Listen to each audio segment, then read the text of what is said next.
दुर्गा को जहाँ से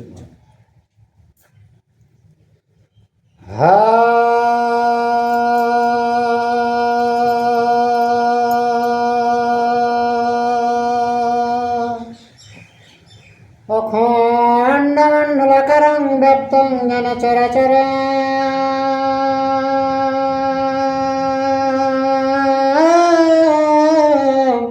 तत्पदं दर्शितं येन तस्मै श्रीगुरुवे नमः।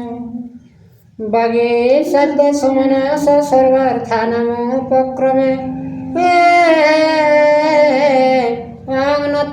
कृतकीर्तस्तवं नमामि गजाननम्।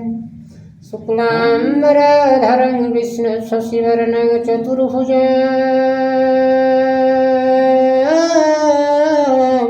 प्रसन्नवदनो ध्यायेत् सर्वविघ्नोपशान्तये।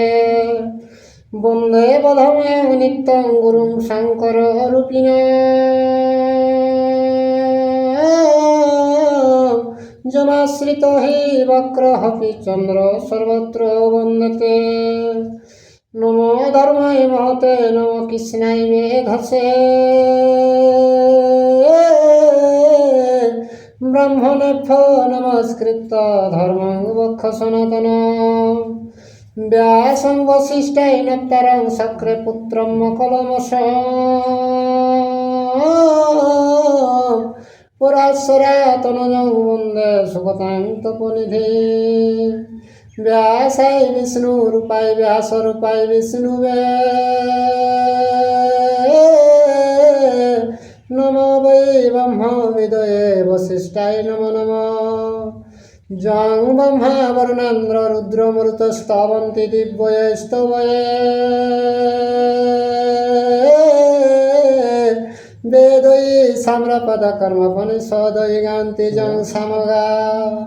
ध्यानावस्थित तथागतेन मनसा पश्यन्ति योगयोगिनो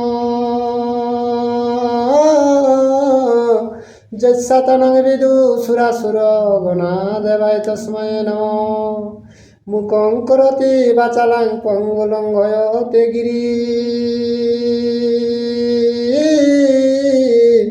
यत्कृपातमहं वन्दे परमानन्दमाधवं। निम्नगणां यथा गङ्गादेवानां च्युतो यथा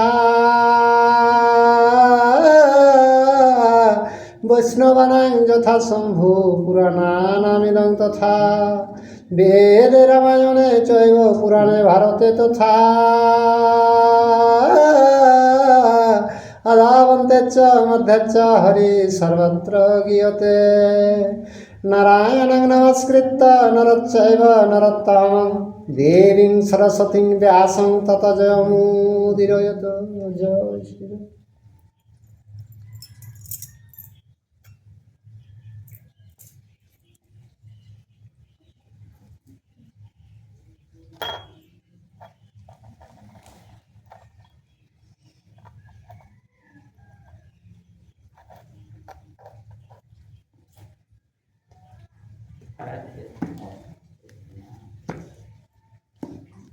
তাহলে কোনটা পড়াবো না পাখাটা বসে সেদিকে হয়ে গেল পাখাটা। শ্রীরামের অগস্ত্য মুনির বাটিতে গমন এবং মুনি কর্তৃক শ্রীরামকে রত্ন অলঙ্কার দান। আর ইধারে আহে দণ্ডরাজের প্রতি শুক্রের অভিশাপ এবং দণ্ডারণ্যের উৎপত্তি বর্ণনা। তো কোনটা আছে? দুই দিকে দুইটা আছে। হ্যাঁ হ্যাঁ ভগবান ইধারে আয় শ্রীরামের অগস্ত্য মুনির বাটিতে গমন যেটা করবে। হ্যাঁ আর ইধারে আয় দণ্ডরাজের প্রতি শুক্রের অভিশাপ। তো কোন ধারটা হাতে কোন ধারটা রে? ধারটাই হোক না, ধারটাই। তাহলে ধারটাকে কেয়া যাক। শ্রীরামের অগস্ত্য মুনির বাটিতে গমন এবং মুনি কর্তৃক শ্রীরামকে রত্ন অলঙ্কার দান। অগস্ত্য মুনি কুয়া রামচন্দ্র গেলে ঘুরেই যেতেন, সেই সময় অগস্ত্য মুনি কুয়া দেখা করে দিলেন।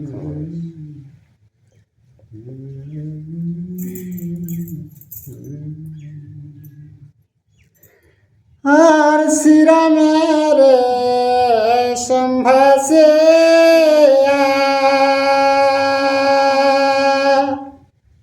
যত দেবগণ সকলে চলিয়া গেল অমর ভুবন।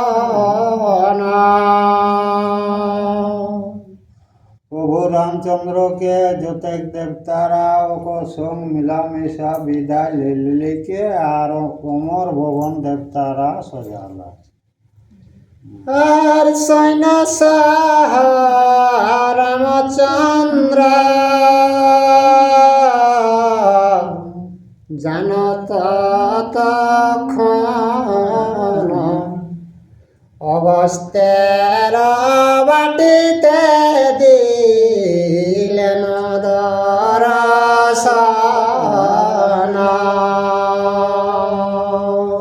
ধারক দেবতারা চলে গেলা তখন রামচন্দ্র সেনা সামন্ত লিখে আর অগস্ত্য মুনি কুমাজা লিখে আর দর্শন দিলেন।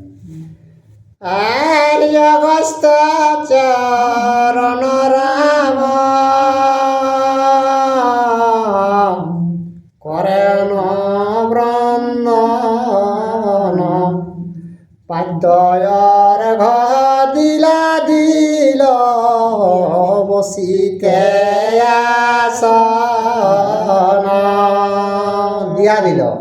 প্রভু রামচন্দ্র তখন কিনা করলা যাইকে অগস্ত্য মুনিকে প্রণাম জানালে তখন ওকে পাদ্যর ধোয়ালেকে আর বেশে একটা আসন দিলেন।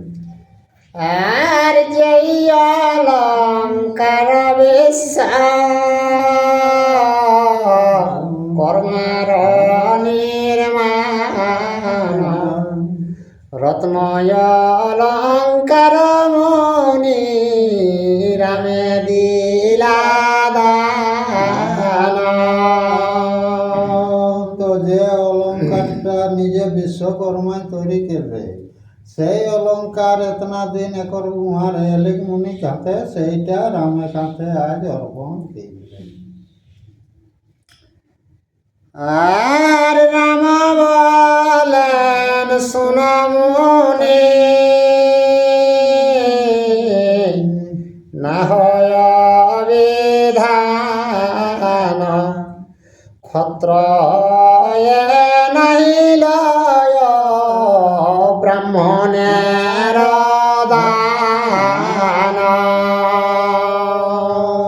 অগস্ত্য কথাটা শুনিলে কে প্রভু রামচন্দ্রকে শুনো মুনিবর আমি ক্ষত্র হয়ে লিখে আর ব্রাহ্মণের জিনিস দান লিখে নাই আমাদেরকে। আর অগস্ত্য বলেন রাম শুনো মোর বাণী অবদান কর কহে ইহার কাহিনী।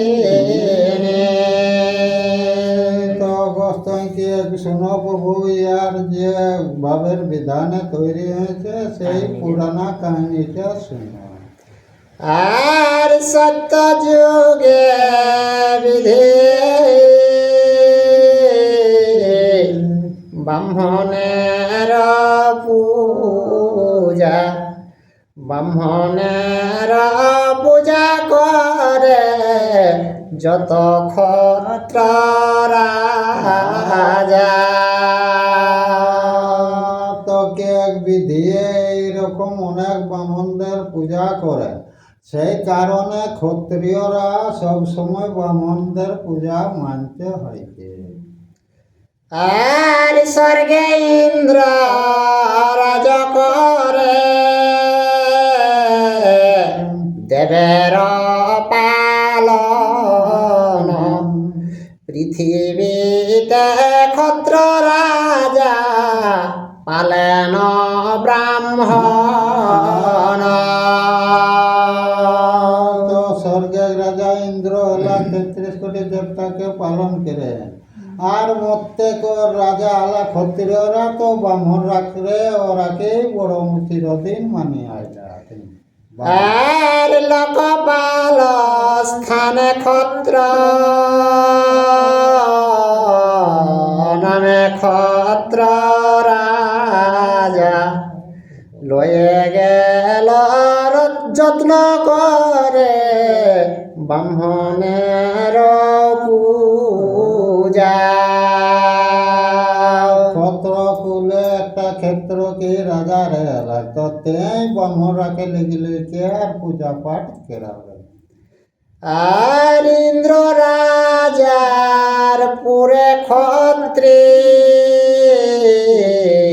এদিকে দান লোকপালের স্থানে রাম তুমি সে প্রধান। তো ইন্দ্র এথা লোকপালের পূজা করে আর মত্তের মধ্যে হে রাম তুমি এই মত্তের প্রধান বটে। আর ক্ষত্র কুলে জন্ম তব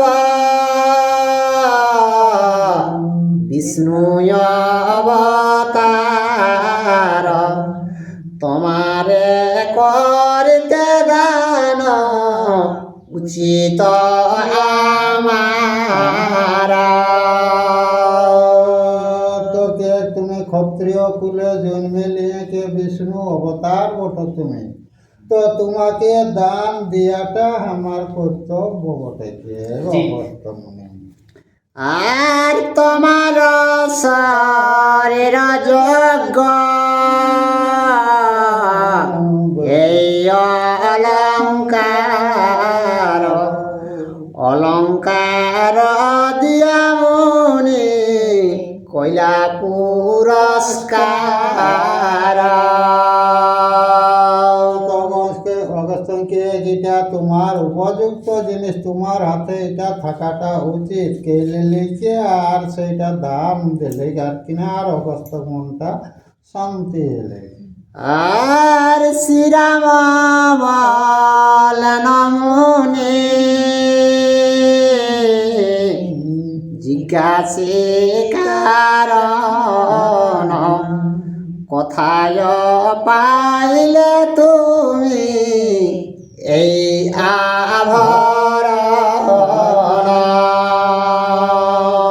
প্রভু রামচন্দ্রকে ঘে মুনিবর এই আভরণটা তুমি কোথায় পালে, কোন জায়গায় পালে এটাকে? আর হেন অলঙ্কার নাহি সংসার ভিতরে কথা পেলে এই রত্ন কহিবে আমারে। এই অলঙ্কারটার মতন পৃথিবী আর কোথাও নাই, তো এই অলঙ্কারটা কথা পালে সেইটাকে আমাকে শোনাও। অগস্ত বলেন তবে সোনার ভুবর সত্য যুগে তপ করে বনের ভিতর। তখন অগস্ত্যকে শুনো তাহলে সত্য যুগে আমি বনের ভিতর তপস্যা করতে গেলি আর কি। আর একেশ্বর তপ করে হরে সয়ন্তর আর অঘর কাননে একা থাকি নিরন্তর। তো ঘর ও বন কাননে বনের ভিতরে কে আমি রাত দিন অনেক দিন তপস্যা করি। আর মনোহর সরোবর বনের ভিতরে নিত্য নিত্য স্নান করে সেই সরোবরে। তোকে ওই বনের ভিতরে একটা বাঁধ আছে, তো সেইটাই নিত্য নিত্য আমি কে স্নান করতে এরকম সেই কথাটা শোনা। একদিন পতুষেতে করে গাত্র স্থান সরোবর তীরে যাই করিবারে স্নান। তোকে একদিন সেই ঘুমা উঠে দিয়ে আর স্নান করার জন্য যাবার সময় শুনো সেই কি হলো। আশ্চর্য দেখিনু অতি গিয়াছে ঘাটে আর সব এক পড়ে আছে সরোবর তটে। তো তোমাকে সেই দিন ওই স্নানের ঘাটে যায় দেখছি তো সেই রত্নটা সেখানে একটা মৃতদেহ হ্যাঁ। সব এক পড়ে আছে সরোবর, ওটাই গেলে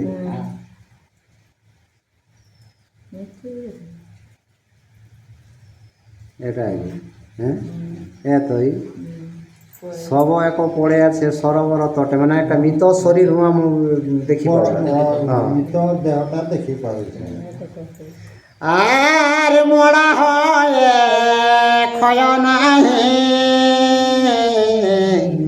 অতি মনোহর বিষ্ণু অধিষ্ঠান যেন পরম সুন্দর। তো সেই জায়গাটা জালে যে মোড়াটাকে কেসন দেখে একটা পায়া নাকি নাকি না। হ্যাঁ তো আর কেসন দেখে নিজে বিষ্ণু ভগবান জানবে সেখানে অবতার এলা সেই রকমের আর কিনা ওর শরীরটা মোড়াটা চেঠাটা সেই মতন। আর চন্দ্রের কিরণ প্রায় সূর্য হেন জ্যোতি অতি মনোহর মোড়া সুন্দর মূরতি। চন্দ্রের রকম আলাকে রে সূর্যের রকম আলাকে দেখ। হ্যাঁ সুন্দর মূরতি আর কিনা সেই মোড়াটা রূপটা দেখি পাবে অবস্থা। আর হেন জন নাহি তথা জিজ্ঞাসে কারণ আর মোড়া রূপ দেখে আবে সয় হইল লোকে বাকি লোক তো সেখানে আর নাই কাকে জিজ্ঞাসা করব তো সেই রূপটা দেখে নিয়ে কে আর আমার মন বিশ্ব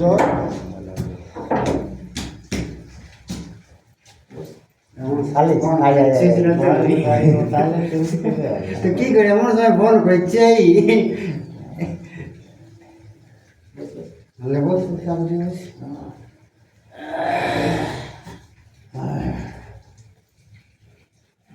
ক্যামেরায় থাকবে নাকি? না আচ্ছা ঠিক আছে বস। আর হেন জন নাহি তথা জিজ্ঞাসে কারণ মোড়া রূপ দেখে আবে সয় হইল তোকে অন্য লোক তো সেখানে নাই তার যে কাকে জিজ্ঞাসা করব তো সেই রূপটা দেখলে মনটা কে বিস্ময় হয়। আর সেই মরার পয়ামে করে নিরীক্ষণ হেন কালে অমর আইল এক জন। তো অবস্থাকে সেই মোড়াটাকে আমি নিরীক্ষণ করতেছিলি আর সেই সময় একটা দেব লোক থেকে দেবতা আইলো, একটা দেবতা সে সেইখানে চলে আইলো। আর সুবর্ণের রথ খান বহেরাজ হংসে 700 দেব কন্যা পুরুষের পাশে। তো রথ লেকে সেই দেবতা চলে গেলা, তো 700 দেব কন্যা ওর সাথে আছে গাড়ি। আর কেহ নাচে কেহ গায়, কেহ বাজায় বাঁশি, আইলেন অবনীতে অমর নিবাসী। তো 700 যেগুলা কেউ নাচত, কেউ গাওত, কেউ বাঁশি বাজাতেন, এরকম ভাবে তারা সেই মরতে অবনি আর কিনা মরতে চলে গেলেন। আর সেই সরোবর জলে অঙ্গ পাখালিল, সুগন্ধি চন্দন দিয়া অঙ্গ সভা কইল। তারপরে ওই স্বর্গ লাইলো, সেইগুলো কি করলো, সেই সরোবরে যা স্নান করে নিয়ে আর নানা রকম চন্দন এটা ওটা দিয়ে নিয়ে কে ওই যে মোড়াটা বিষ্ণু ভগবান রূপ যেটা, সেইটাকে আরও সাজান কে দিতেন তারা। আর সেই মোড়া লয়ে তিনি করিয়া ভক্ষণ, হরসিতে গিয়া রথে কইল আরোহণ। তো সেই ওরা কিনা করলাম মোড়াটাকে ভক্ষণ করলে, আর ভক্ষণ কেলে কে রথে আর আরোহণ হইলে কে আর ও যে রাজহংসে রথটা চালাও তো রথে চলা। আর রথে আরোহণ করে স্বর্গবাসে যায়, হেন কালে জড় হাতে জিজ্ঞাসীন তায়। তারপরে রথে চড়ে যখন স্বর্গ আরোহণে যান কেস, তখন অগস্ত্যকে গামী পথে যাইকে তাকে জিজ্ঞাসা করে।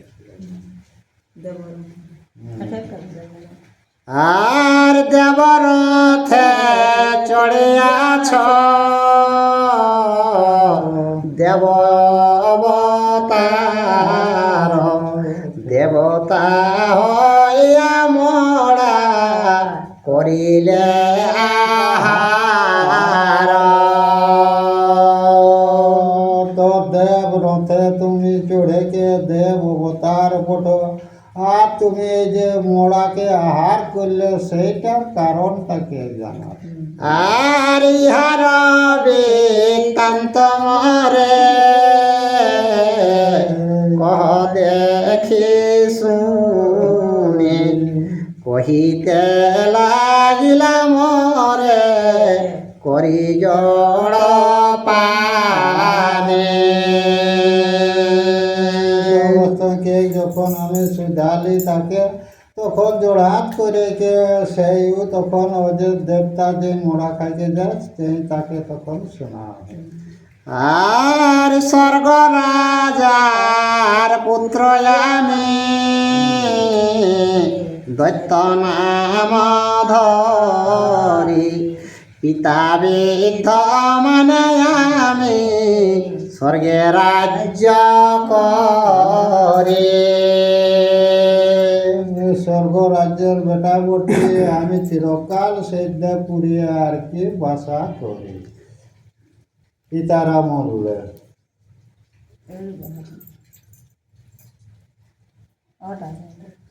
আর পিতা স্বর্গ বাসে গেল,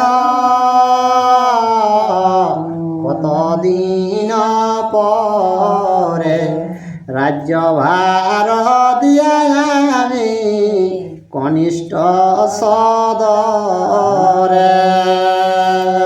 তারপরে কে পিতা কিছুদিন থাকার পরে স্বর্গলোকে গেল, তখন কি করলি না কনিষ্ঠ মানে ভাইকে রাজত্বর ভাটটা দিয়ে কে আর আমি কে কিনা এদের ঘিরে দিই। আর নিরারে তপয়ামি করিনু বিস্তর, স্বর্গ প্রাপ্তি হইল মোর তজি কলে বর। তোকে আগে জন্মে আমি কঠোর গোটা জীবনটা তপস্যা করেছিলি, তারপরে যখন ওই কলেবরটা ছাড়লি তখন স্বর্গলোকে আলিবি। আর ক্ষুধা তৃষ্ণা হইলে আমি সহিতে না পারি, জিজ্ঞাসিনু বিরিঞ্চি রে কড় জড় করে। তোকে ক্ষুধা তৃষ্ণা হলে আমি ওগুলা সইতে পারি না, তখন জড়হাত করে কে বিরিঞ্চি ব্রহ্মাকে আর কি জিজ্ঞাসা করে। আর স্বর্গপুরে আইলাম তপস্যার ফলে, ক্ষুধা নলে সতত আমার অঙ্গ জলে। কে আমি তপস্যার বলে স্বর্গলোকে আলি, তো ক্ষুধা নলে আমার শরীরটা সব সময় আর কি দহন করতে। আর ব্রহ্মা বলিলেন ভঙ্গ আপনার ফল, ক্ষুধার্তে রে তুমি নাই দিলে অন্ন জলা। মাকে নিজের ফলে তুমি ওটা ভোগ করছো, তো কে এক ব্রাহ্মণকে ভিখারিকে কে ক্ষুধা তৃষ্ণায় তুমি জল নাই দিয়েছিলে, সে তার ভিক্ষাও দিলে না। আর যাহা দেয় তাহা পায়, বেদের লেখন আপনি ভাবিয়া রাজা বুঝ এখন। যে যেটা দান কে থাকে সেটা পাবে, তো নিজের দুঃখটা নিজে তাহলে ইয়ার পর বুঝো যে জীবকে না দয়া করলে কীরকম ভোগ হয় সেটা। আর আপনা করিলে তুষ্ট ভজনের আসে, নিজ অঙ্গ খাও তুমি মনের হরিষে। তোকে যে ক্ষুধা নলে আশাই জীবটা মরল, সেই জন্য নিজের শরীরটাই নিজের হরিষে তুমি আর করছো। আর না পচিবে না গলিবে মধুর সুস্বাদ, সে শরীর খাইলে গুচিবে অবসাদ। তোকে গোটা গলা পচা কোনো হবে না। আর কে গো যে বিষ্ণু ভগবানের ওই দেহ মাংস যদি খাস তাহলে এই সুর স্বাদ আর কোনো খাইতে না। এতে কদূর গতি মর খণ্ডন কারণ, কাতরে কহিনু ধরি। এটা আর ব্রহ্মার মুখেতে শুনি এতে কবচন, এতে কো দুর্গতি মর খণ্ডন কারণ।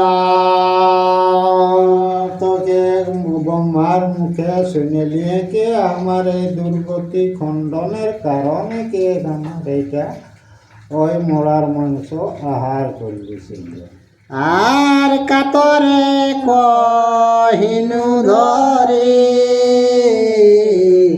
ব্রহ্মার চরণে, এই দুঃখ অবসান হবে কত দিনে।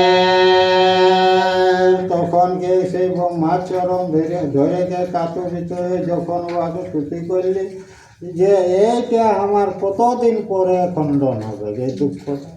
আর ব্রহ্মা বলিলেন কথা, শুন রাজন, যে মতে হইবে তব পাপ বিমোচন। ব্রহ্মাকে শুনো, কে তোর পাপটা যেভাবে তোর এটা খণ্ডন হবে সেই কথাটা শুনো। আর তপ করিবারে যাবে অগস্ত মুনিবর, নিদা ঘেতে তপ করিবেন একেশ্বর। ব্রহ্মাকে দেখ যাও, কে অগস্ত মুনি তপস্যা করবে এক ধ্যানে, সেই সময় উহার কুটির আর কি তুমি যাবে। আর তোমার সহিত তার হবে দর্শন, পারে দান দিলে তব পাপ বিমোচন। অগস্তর কুটির গেলেও আসন দর্শন হবে, তখন অগস্তকে দান দিলে তোর এই পাপটা ধরে দিতে হবে। আর বহুত করিয়াছ, না করিলে দান, অগস্তের দান দিলে পাবে পরিত্রাণ। কে বহুত তপস্যা করেছে কিন্তু দান তো করিস না, তো ওই অগস্তর হাতে দান করলেই তুমি পরিত্রাণ পাবে। আর সে অবধি মোড়ার সরে খাই আমি, এহেন পাপেতে যদি রক্ষা কর তুমি। তোকে ওই পাপের জন্য মোড়া হার করে নিয়ে কে মুনিকে বলবে, যদি ইয়ার পর তুমি রক্ষা করো তাহলে কে এই রোগ থেকে পরিত্রাণ পাবে। আরে চারি যুগ মোড়া খাই বিধির বচনে, আজি শুভ দিন মম তব দর্শনে। চার যুগ কে মোড়া খাই খাই আছি, তো অগস্তকে কে গায় তোর দর্শনে কে আমার আজ একটা শুভ দিন আইল।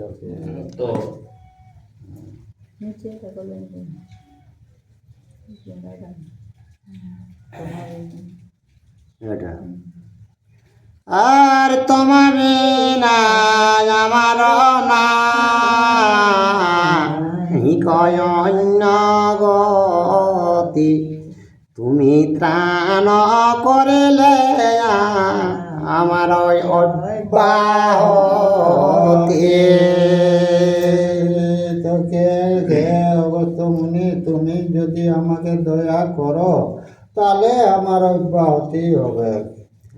হরি কৃপা করো মুনিবর, করি পরিহার, তুমি দান নিলে হয় আমার উদ্ধার। হে মুনিবর কৃপা কর, তুমি এই হাটটা দানলে তাহলে আমার এই যে দুর্গতি সেটা থেকে উদ্ধার পাবো।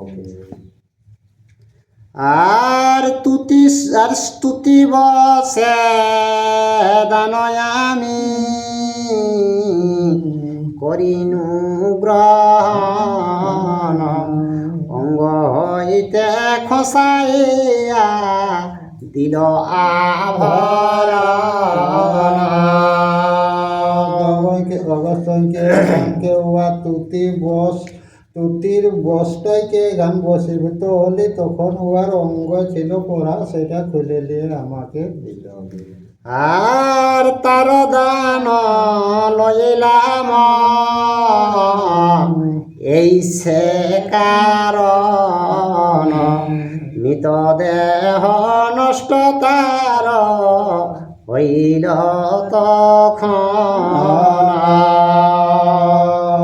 তোকে এটা দান লিথি নাই, তো ওই যে ওর মৃত্যু আহার করতো সেটা মুক্তি পাইলো, সেই কারণে লিখেছে। আর অনাথের নাথ তুমি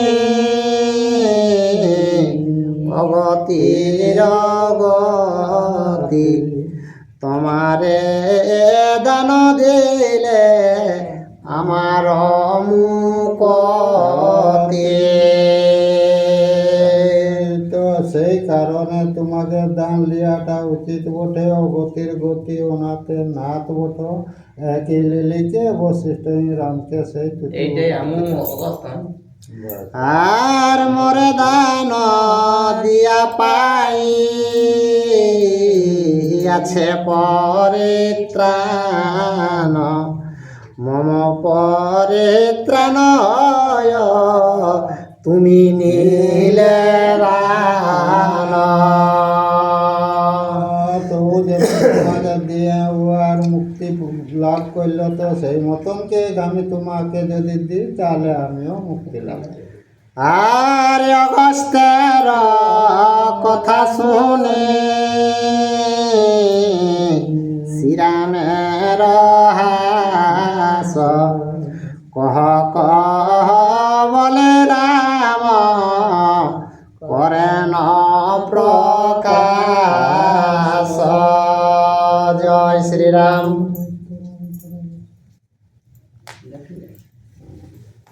ইউটিউবে যারা এই ভিডিওটা দেখছেন অবশ্যই একটা লাইক, শেয়ার, কমেন্ট ও সাবস্ক্রাইব করে দেবেন। ঠিক আছে।